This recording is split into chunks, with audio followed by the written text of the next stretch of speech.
De volta com Memórias do Poder Legislativo e a gente continua conversando com Andiara Klopstock-Spreusser, que não é deputado, mas é quase, sabe tudo sobre regimento interno aqui da Assembleia. Trabalhou durante muitos anos, de 63 a 95, ao lado dos presidentes que passaram por essa instituição, dando uma ajuda muito necessária para a condução dos trabalhos. Bom, esse é nosso último bloco, como eu falei, e a gente ainda tem muita coisa para contar, né? E eu queria começar perguntando da relação da Assembleia com o Tribunal de Contas do Estado, uma relação que o senhor acompanhou bem de perto, Acompanhei. Como é que era? Bom, sempre, sabe, o exercício do poder, o exercício de qualquer autoridade, sempre traz um certo desajuste, né? E a Assembleia também teve, não só da parte dos deputados, mas também da parte dos... Antigamente se chamavam ministros. Depois essa denominação ministro ficou privativa daqueles órgãos federais, né? E agora se chamam conselheiros, os membros do Tribunal de Contas, né? Mas havia um certo estranhamento, vamos chamar assim, entre uns e outros, né? Eu procurei durante algum tempo, no tempo que eu militei aqui na assessoria, e como eu consegui fazer amigos lá do lado do Tribunal de Contas, eu procurei aproximar, né? Procurei fazer isso.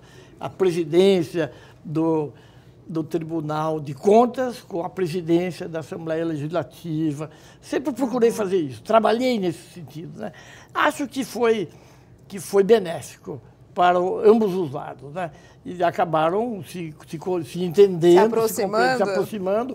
Hoje há ex-membros da Assembleia que funcionam lá como juízes, como conselheiros do Tribunal de Contas. Né? Então vão caminhando juntos. Então, vão caminhando juntos, que é, na verdade, o que precisa ser feito. Que é o que, né, tem que ser. Tem que ser feito.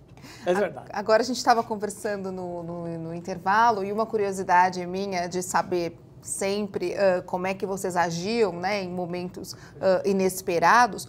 Um dos momentos mais importantes, a gente pode dizer assim, aconteceu em 1968, no auge do regime militar, quando aconteceu o fechamento da Assembleia, é isso? E o senhor acompanhou? Acompanhei bastante, bem próximo, porque a mim me couberam várias tarefas, né? Por exemplo, a aproximação com os militares que vinham aqui à Assembleia em busca de documentos, evidente. Queriam informação. E eu recebi do presidente de então, que era o Nelson Pereira, de uma memória muito importante de ser feita, porque ele era um homem, um intelectual, banqueiro, e soube realmente comportar-se bem na presidência, né? E ele que fez a passagem da Assembleia de lá, do Parque Dom Pedro, para aqui o Parque do Ibirapuera, né? Que foi justamente em 68. Em 68, que nós mudamos para cá, né? Nós funcionamos de 47 a 68, lá embaixo, no Parque Dom Pedro. E depois viemos para cá. E continuamos até agora, né?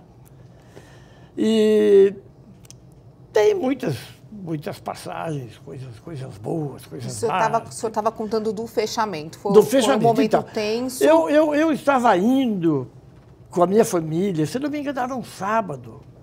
Eu estava indo com a minha família para a cidade. Nós íamos fazer alguma coisa. Naquele tempo, a cidade realmente concentrava as coisas, né? Compras, qualquer coisa que se quisesse fazer, era sempre no centro que era melhor fazer. Eu estava indo e ouvi pelo rádio do carro que a Assembleia tinha sido fechada. Desviei-me e fui diretamente para casa. Acabou o passeio, vamos voltar. E fui para a casa do presidente Nelson Pereira e me coloquei à disposição dele, porque eu era o assessor-chefe da mesa, eu tinha que fazer. E nós viemos de lá. Logo depois, eu só fui levar minha família para minha casa e ele se aprontou lá na casa dele e nós nos encontramos aqui na Assembleia. entramos aqui no sábado e saímos pela primeira vez da Assembleia na segunda-feira pela manhã. Passamos o dia e a noite aqui. O sábado todinho, a noite do sábado, o domingo todinho e depois, na segunda-feira, fomos embora. Fazendo o quê? Fazendo a defesa da Assembleia, a defesa preliminar da Assembleia. Bom, e depois disso, houve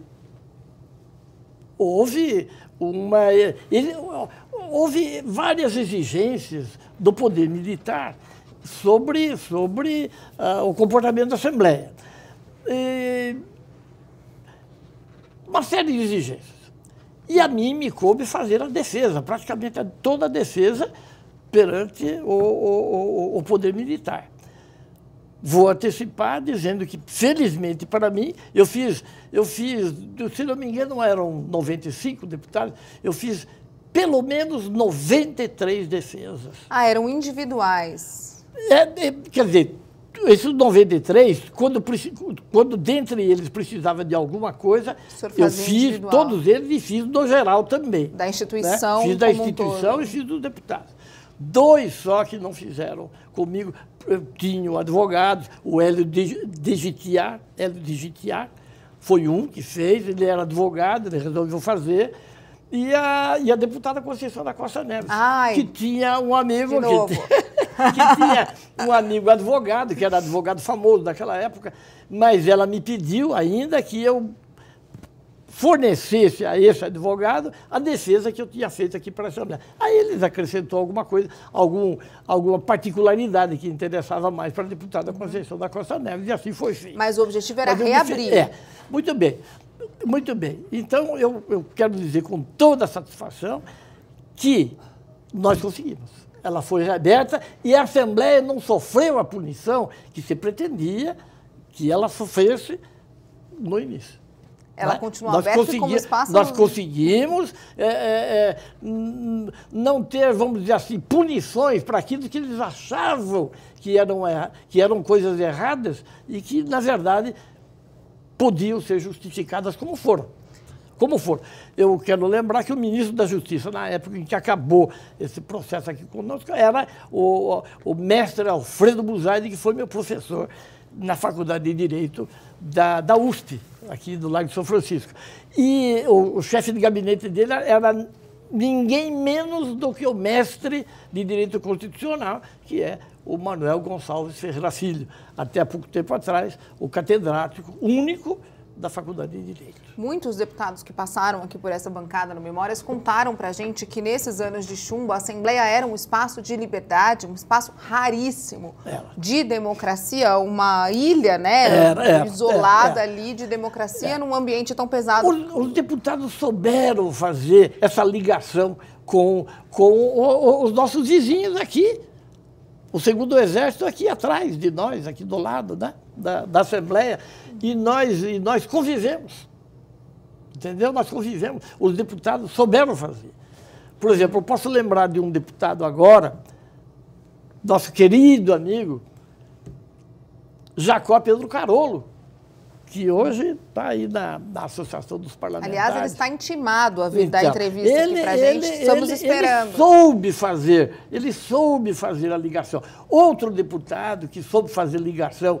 Quantas vezes eu não compareci ao quartel da Aeronáutica com ele, porque os militares o elegeram, vamos dizer assim, entre aspas, como o intermediário entre a Assembleia e as forças militares. Era o deputado Antônio Samin Curiati. Já veio aqui. Belíssimo Ele já deputado, veio. Entendeu? Belíssimo deputado com uma folha de serviços prestadas a essa casa aqui. Verdade. Não é? Maravilha. Então, tudo isso foi possível fazer, né? E a Assembleia ficou fechada, quase a totalidade dos funcionários foram dispensados, mas a minha área, que era a assessoria técnica da mesa, continuou durante todo o tempo aqui. Quanto tempo durou esse fechamento? Por 1 ano e pouco, né? Se não me engano, foi em 69, se não me falha a memória, em 68 foi fechado, em 69 voltou a funcionar, né? Houve a possibilidade de a gente justificar tudo o que... Não vou entrar em particularidades, porque aí seria nosso tempo minúsculo, também, né? Nosso tempo, infelizmente, está acabando. Mas, de qualquer maneira, foi assim. Eu quero só perguntar para o senhor dessa história do Padre Carvalho, que o senhor quer contar, porque nosso tempo está acabando. O Padre Carvalho, eu gostaria de lembrar o seguinte, Padre Carvalho. Logo depois, ele passou um pouco de tempo. Quem foi o Padre Carvalho? Monsenhor Carvalho. Padre Carvalho, primeiro, era um clérigo, era um padre, que fundou, que fez a igreja Nossa Senhora do Brasil, aqui, na Avenida Brasil. Linda demais. Mas eu vou dizer uma coisa. Ele, veja só, um padre que terminou seus dias como frei do convento do Largo de São Francisco. Frei. Quer dizer, um homem que foi, ao longo do tempo, se tornando mais, vamos dizer assim, santo. Pois bem, esse homem, quem era ele na Assembleia de 1947? Era o líder do PSD. Que era o PSD? O PSD eram os dois partidos que gravitavam em torno da figura do Getúlio Vargas. O PTB de um lado e o PSD, que era o partido majoritário, que era o grande partido, que tinha como presidente o Dutra, o Marechal Eurico Dutra, que tinha sido o chefe da Força Expedicionária Brasileira. E nós tivemos aqui no plenário da Assembleia, por exemplo, o cirurgião-chefe da Força Expedicionária Brasileira, que era o Alípio Correia Neto, deputado pelo Partido Socialista Brasileiro e que era professor catedrático aqui da Faculdade de Medicina de São Paulo. Né? Grandes então, nomes. Esses nomes eram espetaculares. Você veja como era o plenário da Assembleia, né? O plenário da Assembleia. Era um plenário que o senhor sempre diz, né? Que quem menos anda então, voa. O senhor estava quase esquecendo de falar, a gente já está acabando. Claro que os deputados eram espertos, no sentido de que ninguém era inocente, todo mundo era perfeitamente atilado, né? De santo só tinha o padre, então. Então eles diziam assim, não, para você ver, então como que um padre, não é, pode ser líder de uma bancada enorme dessa, onde havia essas pessoas que eu vou dizer agora. Era a voz corrente entre os deputados, depois entre os funcionários, que eles diziam assim, aqui, quem menos anda, voa. Outros diziam muito assim, sábio. Não, ele é hábil porque é capaz de dar nó até em fumaça. Então, veja como as pessoas eram capazes de... E o senhor concorda? Sim, eu acho que eles eram bons. Não, mas aí é que está, a dissimulação ou a simulação nem sempre é nociva. Ela não precisa ser pecaminosa ou ser criminosa. Abusiva. Não, né? Não é. Quem lida com a opinião pública, quem lida com diversidade de pessoas, precisa saber dar nó em fumaça. É preciso saber voar e não apenas andar.